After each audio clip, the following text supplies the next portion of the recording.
Hello my dear students, आज अपन discuss कर रहे हैं बेटा एक प्रैक्टिकल ओम्स लॉ के बारे में बेटा, जो तुम्हारा 12th बोर्ड एग्जाम के अंदर प्रैक्टिकल एग्जाम के अंदर जनरली पूछा जाता है। तो उसमें कौन कौन से पॉइंट्स अपन को लिखने होते हैं और क्या क्या लिखना होता है, प्रैक्टिकल को कैसे करना है बेटा, वो कंप्लीट डिस्कस करेंगे बेटा। तो उद्देश्य की बात करें तो उद्देश्य आपकी जो क्वेश्चन आएगा उस क्वेश्चन के अंदर स्टेप्स पे लिखा मिलेगा आपको, ठीक है। ओम्स लॉ पे जनरली दो बातें डिस्कस की जाती है, एक तो अज्ञात तार के प्रतिरोध का मान, ठीक है, या तो ग्राफिक विधि से कर सकते हो या न्यूमेरिकल, दोनों प्रोसेस देखेंगे। दूसरा पूछा जाता है एकांक लंबाई का प्रतिरोध, दिए गए तार के इकाई लंबाई का प्रतिरोध, या फिर आपसे डिस्कस किया जाता है दिए गए प्रतिरोध तार की प्रतिरोधकता, रजिस्टिविटी। ये दोनों ही क्वेश्चन पूछे जा सकते हैं। जनरली रजिस्टिविटी या प्रतिरोधकता के बारे में पूछा जाता है या फिर इकाई लंबाई का प्रतिरोध। तो सबसे पहले अपन देखते हैं कि जब ओम्स लॉ को करते हैं तो उसका सर्किट डायग्राम कैसा होता है। तो सर्किट डायग्राम देखें बेटा।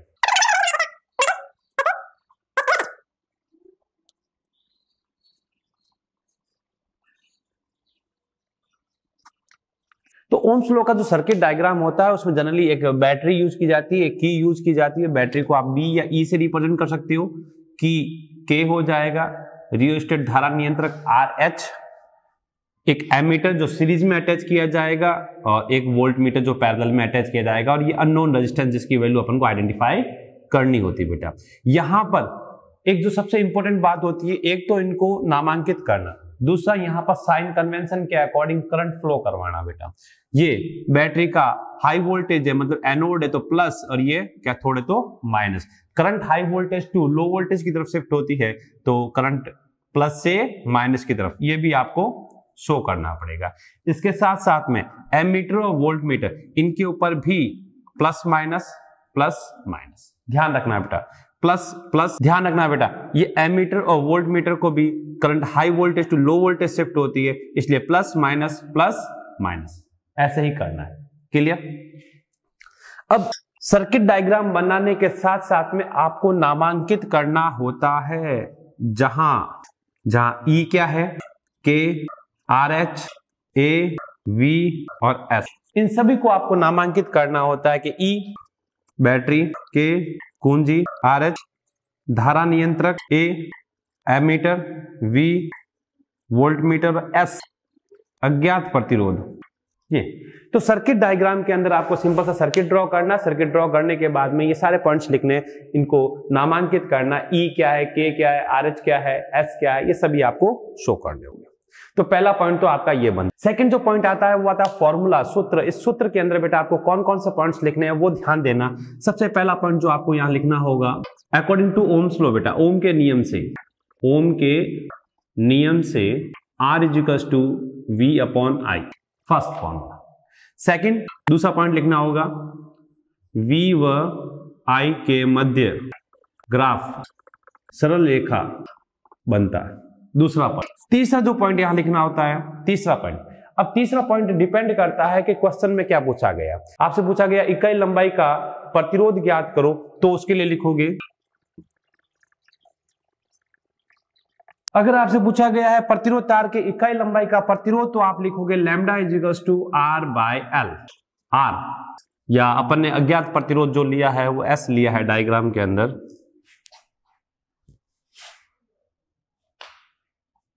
आर, ठीक है। या फिर आपसे पूछा जाएगा प्रतिरोधकता, या प्रतिरोधकता रो।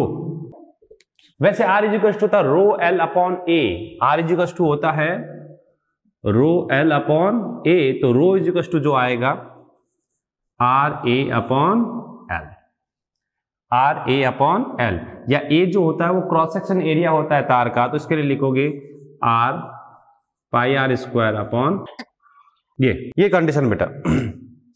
तो या तो आपसे ये पूछा जाएगा या फिर ये पूछा जाएगा, तो ये आपको 3 पॉइंट्स लिखने होते हैं, 1 2 3 या 1 2 3। ये फॉर्मूला लिखने के बाद में, यहां पर फॉर्मूला लिखने के बाद में आपको ये भी लिखना होगा, जहां आर क्या है, वी क्या है, आई क्या है, लैम्डा क्या है, एल क्या है, मतलब नामांकित करना होगा।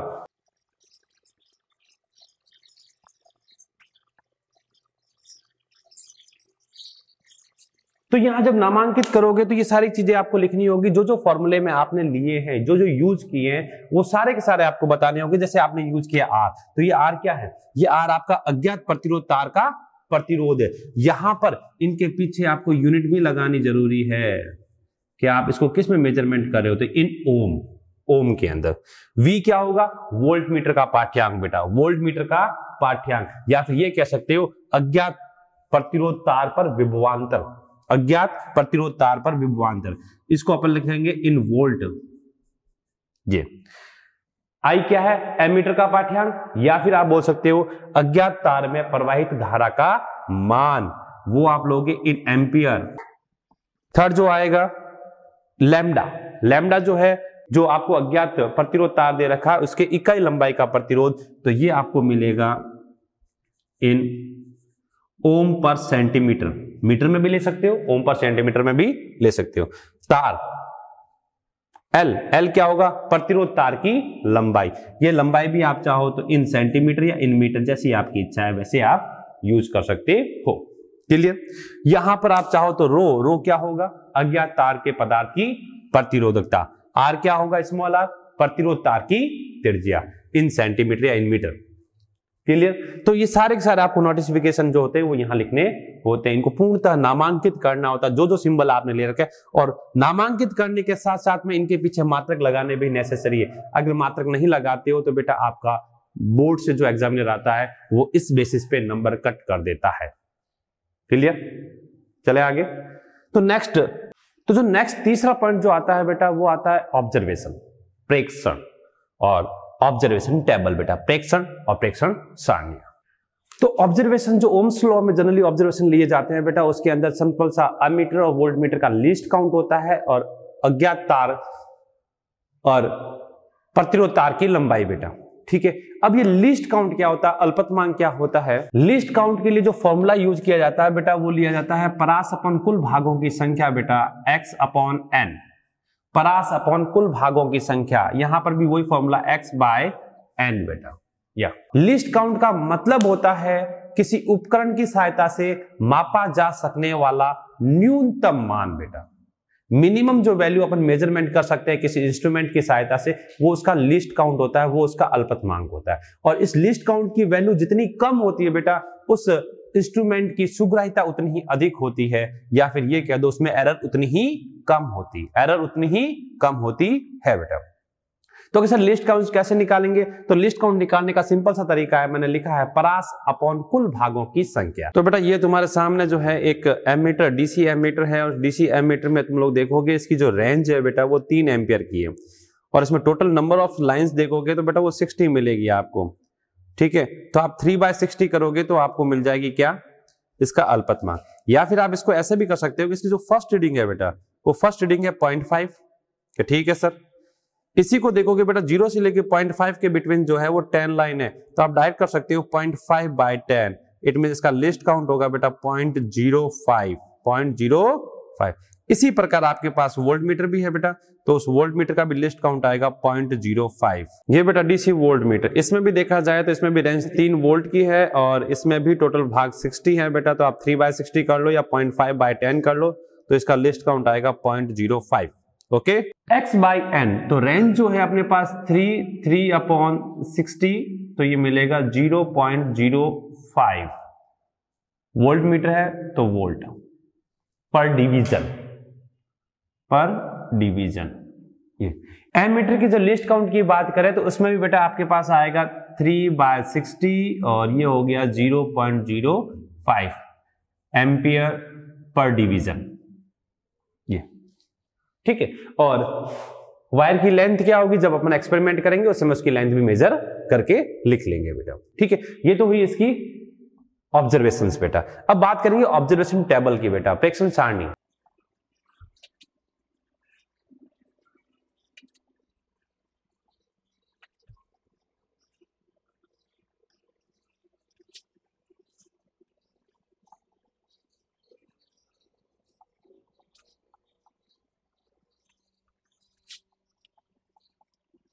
अब जो इसकी ऑब्जर्वेशन टेबल होती है बेटा, ये ऑब्जर्वेशन टेबल मैंने बना रखी है, आपको भी ऐसे ही बनानी है।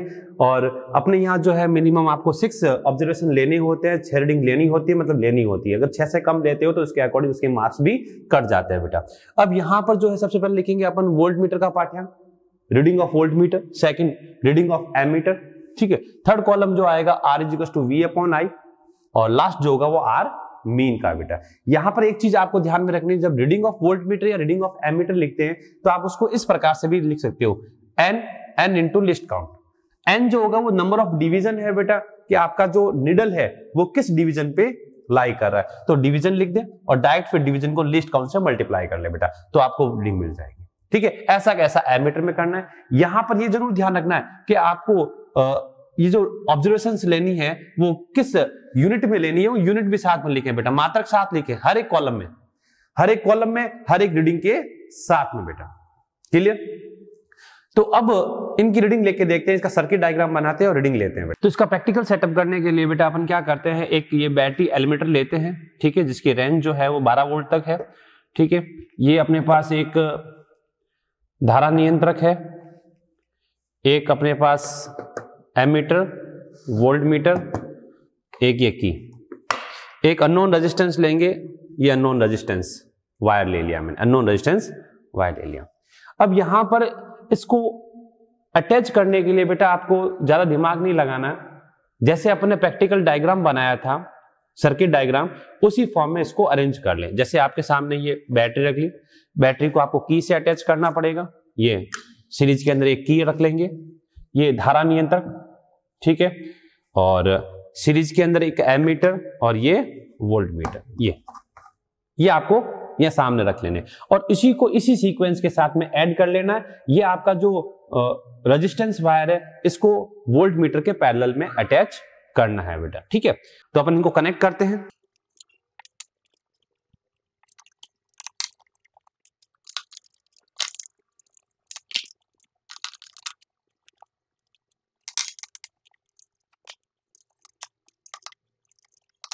तो अपन ने ये सर्किट अटैच कर लिया है बेटा। अगर अपन देखेंगे तो सिंपल सा ये मैंने बैटरी ली है, इस बैटरी के साथ में एक की अटैच की को मैंने एमीटर से अटैच किया, एमीटर को वापस वोल्ट मीटर के पैरेलल में बेटा अपन ने अननोन रेजिस्टेंस वायर अटैच कर रखा है।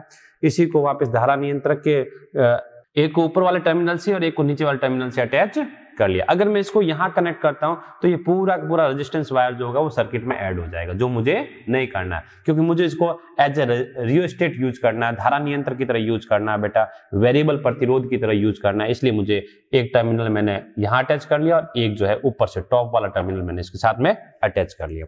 अब यहां पर जब इसको ऑन करके देखें कि सर्किट डायग्राम सही है या गलत है, ठीक है, तो ये आपने वोल्टेज ले रखा है और इसके ऊपर जैसे ही अपन क्या करते हैं, सर्किट में करंट फ्लो करवाते ये अपना डिफ्लेक्शन देता है बेटा, करंट में डिफ्लेक्शन देता है और ये डिफ्लेक्शन जो है वो इस वेरिएबल रेजिस्टेंस के साथ चेंज होता है बेटा। ये आप रेजिस्टेंस इंक्रीज करोगे करंट की वैल्यू डिक्रीज हो जाएगी, और उधर शिफ्ट करूंगा रेजिस्टेंस को मैं डिक्रीज करूंगा, करंट की वैल्यू क्या होगी, इंक्रीज होगी, करंट भी इंक्रीज होगा, वोल्टेज ड्रॉप भी इंक्रीज होगा। ये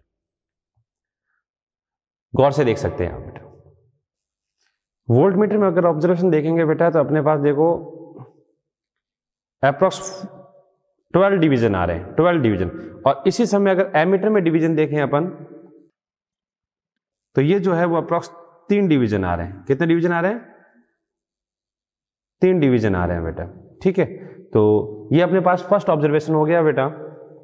एक ऑब्जर्वेशन और चेक करें बेटा, देखो यहां पर जो है अपने पास 4 डिवीजन आ रहे हैं वोल्ट मीटर में, तो उस सीक्वेंस में यहां पर जो डिवीजन बन रहा है वो बन रहा है 1 डिवीजन बेटा। क्या बन रहा है, 1 डिवीजन। इसमें कितना है, 4 डिवीजन, और इसमें जो बन रहा है वो 1 डिवीजन बन रहा है। तो इसके अकॉर्डिंग अपन रिजल्ट लिखें तो अभी जो अपन ने देखा कि यहां पर जब 12 डिवीजन आ रहे थे वोल्ट मीटर में, तो इसमें जो डिवीजन आ रहे थे वो आ रहे थे 3 डिवीजन, और जब इसमें अपने पास 4 डिवीजन थे तो इसमें आ रहा था 1 डिवीजन, ठीक है। तो यहां पर ध्यान रखना जो आपका रेशियो आएगा बेटा, यहां पर 1 नहीं, 2 नहीं, 5 नहीं, आप जितनी भी रीडिंग लोगे तो उसके अंदर इन दोनों का जो रेशियो रहेगा वो बेटा सेम रहेगा।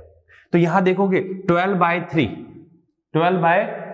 4 होता है, और 4 4/1 4 होता है, क्लियर। तो यहां पर अगर ये 8 डिवीजन आता तो इस केस में आपके पास ये 2 डिवीजन मिलता, और अगर ये आपके पास 16 डिवीजन आता तो ये आपके पास 4 डिवीजन आता, और अगर इसके पास अगर आपको मिलता 20 तो ये मिलता आपको 5, और अगर ये होता 24 तो ये आपको मिलता 6। अप्रोक्स मैंने आपको बताया है कि अगर आपके पास एक डिवीजन या एक रीडिंग या 2 रीडिंग ले लेते हो तो उसके बाद में जो है आपको रीडिंग इसी प्रकार से लिखनी है। लिखनी क्या वैसे ही आएगी, ठीक है, अगर आपने प्रॉपर इंस्ट्रूमेंट सेटअप कर रखा है तो, ठीक है। इन दोनों का रेशियो कांस्टेंट रहेगा। अब लीस्ट काउंट से मल्टीप्लाई करो और इनको सिंपलाइज कर लो। अब लीस्ट काउंट से मल्टीप्लाई करते हो 12 मल्टीप्लाई 0.05 तो ये आ जाएगा अप्रोक्स 0.6 वोल्ट। ये इसकी बात करूंगा 3 मल्टीप्लाई 0.05 तो ये आपको मिलेगा 0.15 एम्पियर। ये यहां पर भी एडिटिव आप मल्टीप्लाई करोगे तो आपको मिल जाएगा कितना, 4 multiply 0.05 is equals to 0.2 volt. ये 8 multiply 0.05 it means 0.4 volt. 16 multiply 0.05 is equals to 0.8 volt. 20 multiply 0.05 is equals to 1 volt. 24 multiply 0.05 is equals to 1.2 volt. ये ऐसे कैसे आप वहां पर भी कैलकुलेट करोगे तो ये आपको मिल जाएगा 1 मल्टीप्लाई 0.05 तो ये 0.05 ampere. 2 multiply 0.05 it means 0.1 ampere. 4 multiply 0.05 it means 0.2 ampere. 5 multiply 0.05 0.25 ampere, और ये 6 multiply 0.05 is equal to 0.3 ampere. और नेक्स्ट जो कॉलम है R equal to V upon I calculation में करना है। कैलकुलेशन तो बेटा गणना करने का जो तरीका रहेगा वो कुछ पैटर्न इस प्रकार से रखोगे। सबसे पहले फॉर्मूला लिखना है R equal to V upon I, फिर लिखना है आपको फर्स्ट ऑब्जर्वेशन के लिए, प्रथम प्रेक्षण के लिए आपके पास V की वैल्यू क्या है ऑब्जर्वेशन टेबल से लेनी है, I1 की वैल्यू क्या है वो भी ऑब्जर्वेशन टेबल से लेनी है, फिर उनकी वैल्यू पुट करनी है, फिर इनको सिंपलाइज करके लिखना है। यहाँ ध्यान रखना है बेटा, आप छोटे बच्चों की तरह जो है इसको काटना नहीं है, जो भी काम करना है वो रफ में करना है, डायरेक्ट आपको यहाँ आंसर लिखना होता है विद यूनिट बेटा, विद यूनिट। तो ये फर्स्ट ऑब्जर्वेशन के लिए हो गई, वैसे ये सेकंड ऑब्जर्वेशन के लिए आ जाएगी, next third fourth fifth sixth ऐसे सभी ऑब्जर्वेशन के लिए आपको लेनी होगी। और उसके बाद में लोगे आप आर मीन, माध्य मान। माध्य मान में भी क्या करना है, इन सबको जोड़ के 6 का भाग देना बेटा। तो यहाँ देखें जो आपने कैलकुलेशन किया है उसको ऑब्जर्वेशन टेबल में पुट कर ले कि फर्स्ट का भी आया 4 ओम 4 ओम 4 ओम 4 ओम। मीन लेंगे तो नो डाउट अपन को पता है इसका मीन भी जो आएगा वो 4 ओम आएगा। क्लियर। आर मीन में R1 to R6 अपॉन 6 तो वो आपको मिलेगा ये 4 ओम मिलेगा। अब अकॉर्डिंग टू क्वेश्चन जो है अगर आपको पूछा गया इकाई लंबाई के तार का प्रतिरोध बेटा तो आप लिखेंगे इकाई लंबाई के तार का प्रतिरोध। फॉर्मूला था lambda is equal to R by L, तो no doubt R is equal to आपके पास है 4 ओम और L जो है L वो अप्रोक्स मान लेता हूं मैं 20 सेंटीमीटर। एग्जाम में कंप्लीटली मेजर करना है आपको, मैंने अप्रोक्स मान लिया 20 सेंटीमीटर है ना। तो यहां जब इसको कैलकुलेट करूंगा लैम्डा तो lambda is equal to R आएगा R बाय L। R की वैल्यू 4, लैम्डा की वैल्यू 20 सेंटीमीटर। सिंपलाइज करोगे तो ये आ जाएगा 0.2 ओम पर सेंटीमीटर। 0.2 ओम पर सेंटीमीटर जो है इसका रेजिस्टेंस मिल जाएगा बेटा। यहां पर एक आपको V और I के मध्य ग्राफ भी प्लॉट करना है, ठीक है। वो ग्राफ पेपर पे प्लॉट होगा। I और V में जो ग्राफ आएगा वो स्ट्रेट लाइन आएगा। स्ट्रेट लाइन अगर आप उसका स्लोप भी निकालना चाहो तो स्लोप निकाल सकते हो। ये थीटा ले लो, यहां से tan थीटा तो ये आपको मिलेगा डेल्टा V और ये मिलेगा डेल्टा I। तो tan थीटा बराबर delta V upon delta I वो रिप्रेजेंट करेगा बेटा R को, तो इस R की वैल्यू भी आपके पास 4 ओम आएगी बेटा। कितनी आएगी? 4 ओम आएगी बेटा। तो ये कैलकुलेशन आपको इस प्रकार से करनी है। अब कैलकुलेशन करने के बाद में आपको बेटा रिजल्ट लिखना है, तो रिजल्ट भी आपको पॉइंट्स में लिखना है बेटा। कि सर कैसे लिखना? जैसे आप पहला पॉइंट लिखोगे, क्या पहला पॉइंट, दिए गए अज्ञात तार के प्रतिरोध का मान 4 ओम प्राप्त हुआ, 4 ओम प्राप्त हुआ, ठीक है। दूसरा पॉइंट लिखेंगे क्या, V और I के मध्य विभवांतर और धारा के मध्य प्राप्त ग्राफ सरल रेखीय है। या V व I के मध्य ग्राफ सरल रेखा प्राप्त हुआ। तीसरा जो पॉइंट जाएगा, तीसरा सेकंड हो गया, तीसरा जो पॉइंट जाएगा वो ये, दिए गए प्रतिरोध तार के इकाई लंबाई का प्रतिरोध लैम्डा इज इक्वल टू 0.2 ओम पर सेंटीमीटर प्राप्त हुआ। ठीक है, ये 3 पॉइंट्स रिजल्ट्स में लिखने के बाद में बेटा आप उसमें लिखोगे सावधानियां मेनली 3 या 4। ठीक है, अकॉर्डिंग टू एक्सटर्नल जितना कहता है, 3 कहता तो 3, 4 कहता तो 4, 2 कहता तो 2 आपको उसमें सावधानियां लिखनी होगी। तो ये टोटल आपके इतने पॉइंट्स जो होते हैं वो आपको प्रैक्टिकल में पॉइंट आउट करने होते हैं। क्लियर? और अगर तुम लोग नए हो तो सब्सक्राइब करो, वो जो लाल वाला बटन है उस पर फूट फेंक के मारो या फिर मोमबत्ती, मुझे नहीं पता, बस क्लिक हो जाना चाहिए।